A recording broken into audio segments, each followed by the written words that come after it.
Welcome to today's discussion of James Corbett's four-part documentary, Who is Bill Gates? Originally, this was four smaller documentaries, and I watched them when they came out in 2020. You all might remember that the deadliest disease in the history of mankind was stalking the planet, apparently. And so there's plenty of time to watch things at home. And I love a lot of James Corbett's work. And this came out. I'll start with a funny story relating to this. I managed to travel from France to the United States that June of 2020. There was no PCR testing in place yet. There were no, so-called vaccination requirements in place. And so I thought I should just go back. There were 6 people on the plane from Europe to America. And I think maybe that, about that many coming back. And I think the day after I landed back in France, they instituted PCR testing, but I managed to spend a month with my family, see some people. And one of my very closest friends, I was a groomsman in his wedding. I said, I'm back. I'd like to see you all. He's like, well, you know, if you do come over, we have to sit outside in the backyard. And in retrospect, I should have probably just said yes, right? Because this is a very close friend. And I think all of us were managing how we were dealing with the situation. How are we going to express what we really think about things? And the lockdown was really quite something in France. We were confined within a kilometer of our apartments in Paris. That's a conversation potentially for another time. But I think I'd come out of that coming to the United States where things were pretty open as far as I could tell from across the water. And so when one of my closest friends said, "Oh, yes, well we can have you over for lunch, but we have to sit in the backyard." In my mind thinking, "Oh, that means I won't get sick if we're sharing a meal together, but because we're outside." And I think I just reacted. I said, "No, I'm not eating dinner outside." And why did you check out these documentaries on Bill Gates? I didn't say it in any sort of angry way. I just put it forward. He never responded to that email, and I think he just sort of found his way out of my life. And I think he was able to chalk me up as a crazy conspiracy theorist because I dare question that Bill Gates is the greatest and most wonderful person ever.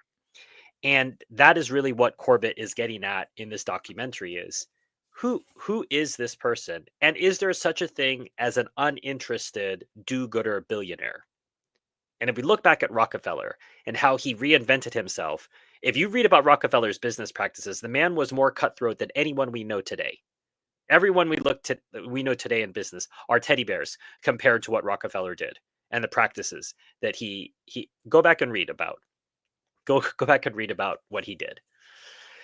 And Ida Tarbell's History of the Standard Oil Company is sort of your starting point if you want to know more. But that's my personal anecdote tied to my first watching of this documentary back in 2020. So it was interesting to come back and watch it now in 2025 because it's all still true. And Bill Gates, not an epidemiologist with no medical training, has reinvented himself using a sweater as this kindly old man who just wants to help save the world with all of his money. Why is it that his net worth has doubled since he began his decade of vaccines, which began with a $10 billion donation to Gavi, the Vaccine Alliance, from the Bill and Melinda Gates Foundation? And keep in mind, the Bill and Melinda Gates Foundation, as Corbett points out, effectively owns global health now. They're the second largest donor to the World Health Organization. They're not a state, a non-state actor. The head of the head of the WHO isn't even a doctor. This is all about corporate welfare for vaccine companies and the foundation trust. So keep in mind there are different businesses, and I can get a little nerdy here about the Getty Foundation because I followed the Getty family quite closely because of my love of the Getty museums growing up part of my life in California and learning about J. Paul Getty. So I've understood how a foundation works with a trust, foundation trust. The foundation trust can go out and make money and then serve as a mechanism, a vector for the foundation. So he's just been making money hand over fist, and he owns so many parts of the global, or he has his hands involved. The foundation has its hands involved in so much part of the world health industry that there are conflicts of interest everywhere. Or you can just say, well, it's all the same interest. It's all the Gates Foundation's interest. What he's seeking to do in his reinvention of himself as a billionaire do-gooder who just cares about medical health is really understood by seeing where he grew up. He grew up in a eugenicist family. If you don't understand what eugenics is, it's this idea that people are genetically superior to others and that we need to breed more of those people and we need to breed less of the genetically inferior people. And in fact, we can also euthanize or get rid of them, sterilize them. We can tell them that they're being sterilized, or we don't tell them they're being sterilized, but it's for their own good because, they're inferior human beings anyway. Bill Gates grew up in a eugenicist family. He is a eugenicist. He talks about, and the weasel words Corbett points out, he likes to use the phrases population control and reproductive health.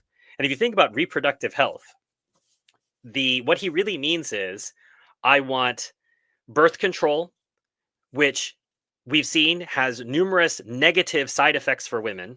There are numerous and women who've told me personally who've taken birth control that they've had negative effects from it. So when he says reproductive health, the sort of hilarity is a lot of these things are not healthy for women. And when you say reproductive health and you mean abortion, you're talking about the murder of children. So how can you use phrases like reproductive health when you're talking about birth control and you're talking about abortion? On top of that, you have population control. You can achieve that through vaccines, which serve as shadow sterilization vectors. So when Gates is using these phrases, population control, reproductive health, we heard Melinda Gates in the documentary saying the developing world does not need more children. Who is she to say such a thing? Who is she? Who is anyone on this earth to say the world does not need more children? How dare you? Who are you? There's all sorts of other connections which we don't necessarily have time to get into today, but if people in the chat would like to talk about that more, I'm happy to dive into that. Towards the end of I think the last documentary, there's the Jeffrey Epstein connection. Epstein, as we know through the hard work of Whitney Webb. If you haven't looked at Whitney Webb's work on Epstein, you are missing out. But Epstein probably served as a source for Israeli intelligence, running a honeypot operation. Epstein said that he wanted to seed the human race with his DNA, wanted to build a facility, I think it was in New Mexico, where he would impregnate 20 women at a time. That's an interesting one. As I said, if people in the chat want to talk about that, Epstein it's sort of an interesting one. There's also a government, there was a paper called Making Markets for Vaccines, which intimated that part of how we can get vaccines made is by offering to pay for them before they are made. So if let's say the government of Germany says we will pay for a vaccine for Z disease, and that will incentivize people to do it. On top of that, Gates also wants to backfill legislation to make sure these companies are immune. He's been stung a couple times already. I think the documentary talks about, where was it? In India? Yeah, there was an HPV vaccination in India with numerous conflicts of interest. He also at one point had 32 people paid by the foundation working on issues with the government. How is that not a conflict of interest? India finally got rid of these people. Closer to home, as far as the United States, for Americans, we have Operation Warp Speed, put together by Trump, mRNA vaccines, legal immunity. And again, I'm using the term vaccines, but keep in mind that a vaccine would mean that I am immune from something. I take a vaccine, it means I can't get that thing anymore. Post-COVID, that was changed to I take this thing and it means that when I get something, it won't be so bad. They actually had to change the definition of vaccine to fit the lie narrative that they put forward onto all of us, that we were supposed to accept, quote unquote, trust the science, stay home, save lives, flatten the curve, all of the lies that were fed to us during this time period. Gates was part of that. I don't know why Corbett doesn't spend more time talking about Event 201. If you don't know about Event 201, this happened in October of 2019, and it was a dry run of a pandemic that originated in South America from pigs and it was a coronavirus of sorts. Again, you can't make it up. Go back to 7/7 ripple effect, go back to 9/11, where they're running simulations of events that are exactly like what's going to happen. They're doing it right in front of you. Event 201 is visible online. Go search for it on YouTube. It isn't some conspiracy, it exists. So, Event 201 was a dry run to help people understand how things would play out. I think that really helped them with their messaging later on. And Gates went front and center, and the quotes that are repeated all throughout all four parts of the documentary, there will be no normal, there will be no going back to normal until we get everyone vaccinated. And we are going to need certificates. And I think for a brief time, that seemed to be the case. It seemed to be the case that you needed to present your papers if you wanted to travel anywhere in the world, let's say in the 2020 to 2022 period. As I said, when I traveled from France to the United States in June of 2020, there wasn't any paperwork, there weren't any requirements in place. In fact, I probably went too soon in the sense of there was no PCR testing, there wasn't anything in place, so I was able to skip that. I really think the reason people weren't going, in part, I was able to go because I had French residency, so I was able to come and go from France, and I had US citizenship, so I was able to come and go from the United States. So I was in a sort of privileged window. But it seemed for a while that people were going to ask for your paperwork. No one asks for that now. It hasn't even been that long since that has happened. So when we think about who Bill Gates is and what he's trying to do, I think you can get some more insight in the third and fourth documentaries when James is talking about edemia, the digital ID, the argument that government ID is a human right. It's a bit of a stretch. I'm not really into this whole human rights argument anyway, but let's go with it. I accept that more people should have access to banking, voting, participating in society. I'm all for that. However, what we know is that Gates does not have good intentions with this. He wants population control, he wants birth control, he wants abortions, he wants sterilizations. So these things are going to make things easier for him. Yes, the same tool that can make it easier for you to vote and for you to get a job and for you to get access to benefits. That same system can be used to get you sterilized, to put birth control in you, to encourage you to get abortions. And as Corbett closes the documentary, he talks about money, domination, power, and that Gates, like Rockefeller, is not looking at a single person. He knows if he dies, he's got the infrastructure in place for it to keep going. This is really an ideology that we're facing. It's an ideology of death. It's an ideology of hatred for humanity, hatred for God's creation, hatred for children, hatred for what it means to have children. Children are not simply some sort of mathematical cipher. They are the product of a man and a woman coming together naturally and producing the next generation of humanity here on this earth. And Gates wants to, in the tradition of his family and his own personal beliefs, which he's articulated numerous times in numerous venues, all we can see all throughout the documentary, including TED, World Health Organization, in front of Rotary, all these other places that he participates in to thunderous applause, is about furthering this notion. As if we think about the Greater Israel plan is more land, fewer Arabs. Gates's plan is more control, fewer humans. That's really what we think about when we think about Bill Gates. Didymus, thank you for counter signaling human rights. Yeah, obviously Didymus, there are these idea of rights. This flows from the post Enlightenment mentality that we have these rights. What is always funny is if you push people on this, well, where do these rights come from? The so-called conservatives will tell you that they come from God. And okay, if they come from God, that means they can't be taken away.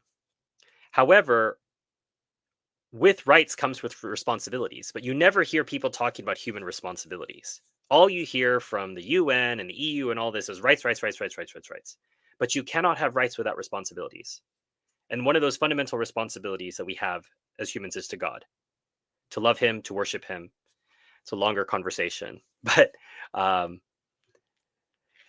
I think Mr. Gates has to be some kind of frontman for the Rothschilds, like the Morgan. Yeah, I did miss. I think you're there. I mean, he's certainly not a charismatic guy. He's always been a nerd, and that's fine. I'm a nerd myself. I have nothing against nerds, but he's not a charismatic person. He tries really hard, but you're right. He is a front man. There are other people behind him, and that's what's funny. I tend to think that way about Elon Musk as well, that Elon is who we are allowed to see publicly, but there are people who tell Elon what to think and what to do. I think he has a bit more independence of mind than others, but I still think Elon, like Bill Gates, is a front man. Did the documentary explain how he got that crazy contract? Yeah, the I think this was in the third part of the documentary. They interview the guy who sat on a United Way board with his mother. His mother said, "Can you help my son with his software company?" And the guy said, "This guy's just a clown. He's not a real businessman." But his mom got him an in. To be fair, as a businessman myself, as someone who works in business, we're happy to take leads wherever we can get them. If we go out there and we earn them by cold calling and door knocking, great. Sometimes you get a break from someone you know. So I don't begrudge Gates getting help from his mom. We've all gotten help from our family at some point. But the point is he's put out as the greatest businessman of the 20th century. He's no such thing.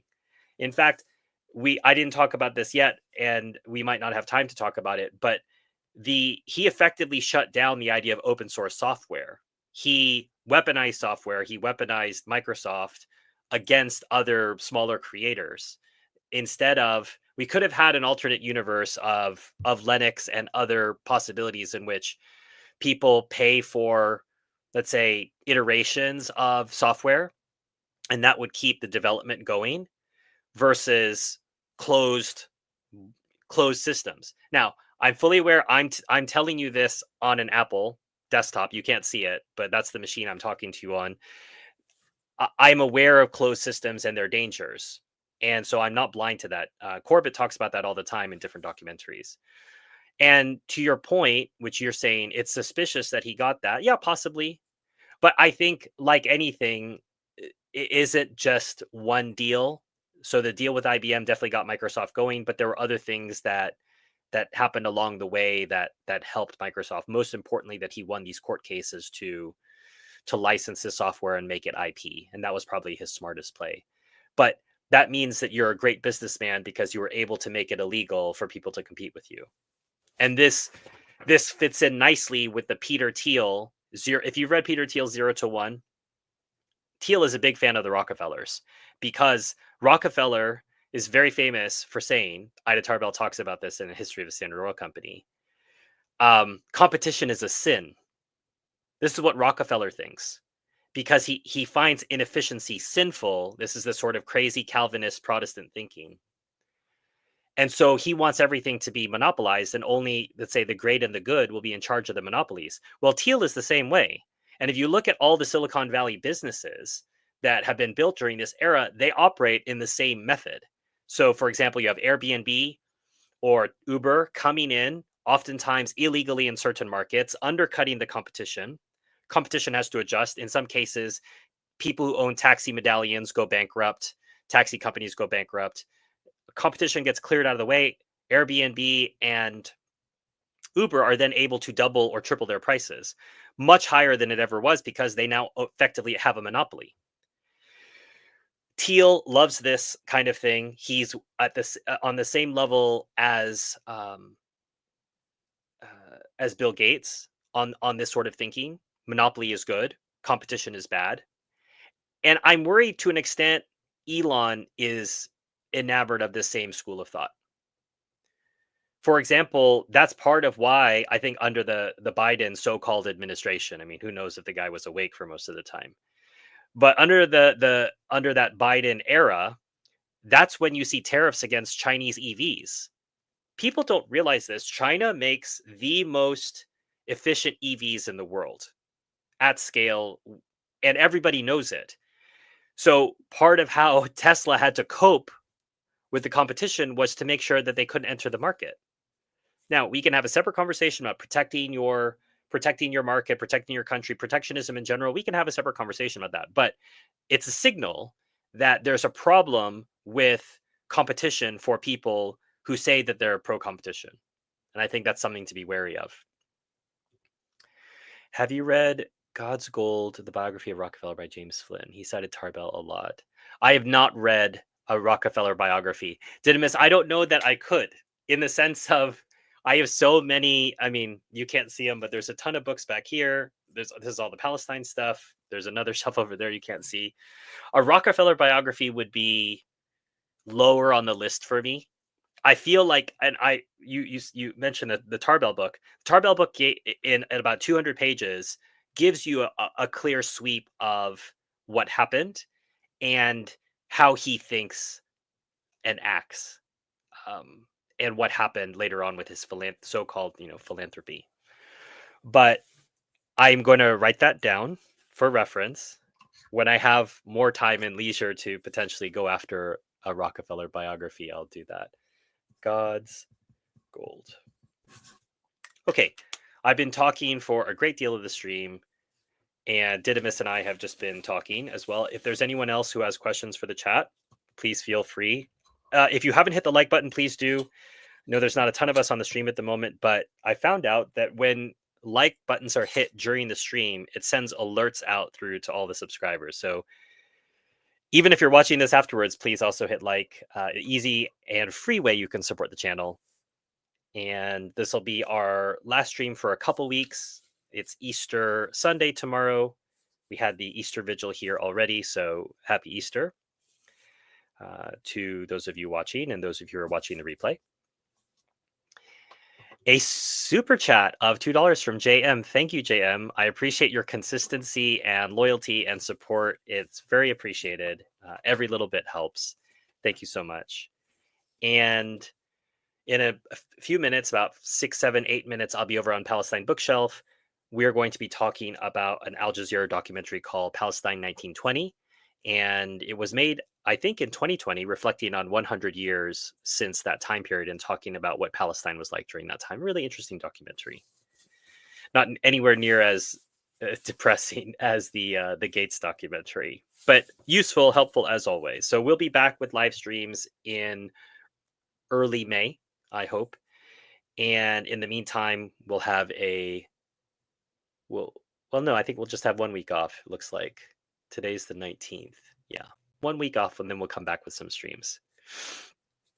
Any further questions on Gates, on COVID, on staying home and saving lives, on losing friends during a pandemic? I guess I'll close with that briefly, that if COVID did one thing for me personally, it removed the wall that I had created between my personal life, professional life, in the sense of, as Americans, even though I'd been living in France for probably 8, 9 years at that point, I still preserved some of my notions, which is we don't talk about certain subjects. I had opened up a bit more because I find the French like to talk about everything, even at forbidden places like dinner or out at picnics or wherever. And COVID and people's responses to COVID spurred a major change in the way that I conducted my friendships, in that I no longer allowed there to be no-go zones in my life, in which I thought, well, that person believes in this thing. I don't believe in it.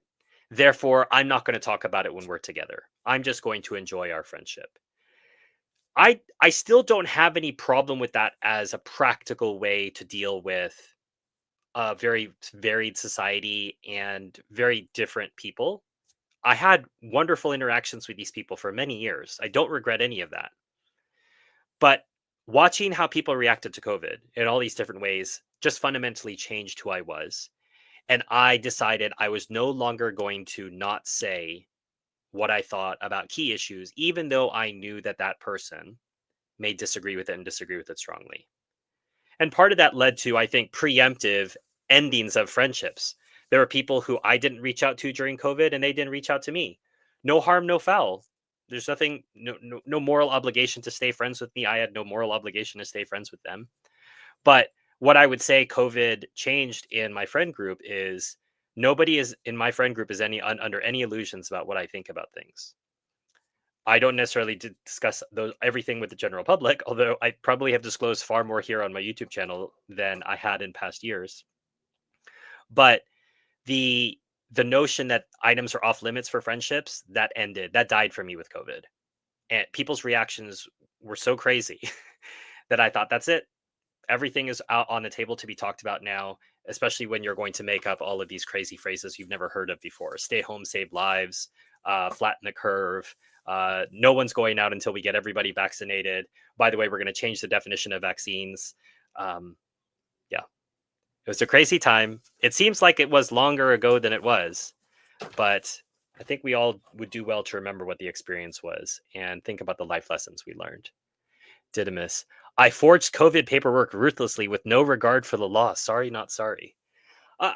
There were a lot of questions about law during that time, Didymus. So in Catholic moral theology, a law as defined by St. Thomas Aquinas is an ordinance of reason promulgated by the common authority, promulgated by the proper authority for the common good. So each element of that has to be in place for it to be a law. So if it's not an ordinance of reason, it fails. If it's not promulgated by the proper authority, it fails. If it's not for the common good, it fails. And so when you think about the law, as you're referring to, were they really laws? Were these ordinances of reason? Were they promulgated by the proper authority? Were they for the common good? I think in most cases, all three of them failed. Especially when you think about who was running the Biden White House. This is something that I've been thinking about recently. I'm just going to reach back here. I've been reading this book. I'll review it soon. But it was clear that the Democrats didn't believe that Biden was fit to run for president, but they don't draw the conclusion. If you're not fit to run as a candidate, that means you're not fit to be president. But they didn't want a 25th Amendment him because they didn't really believe in Kamala.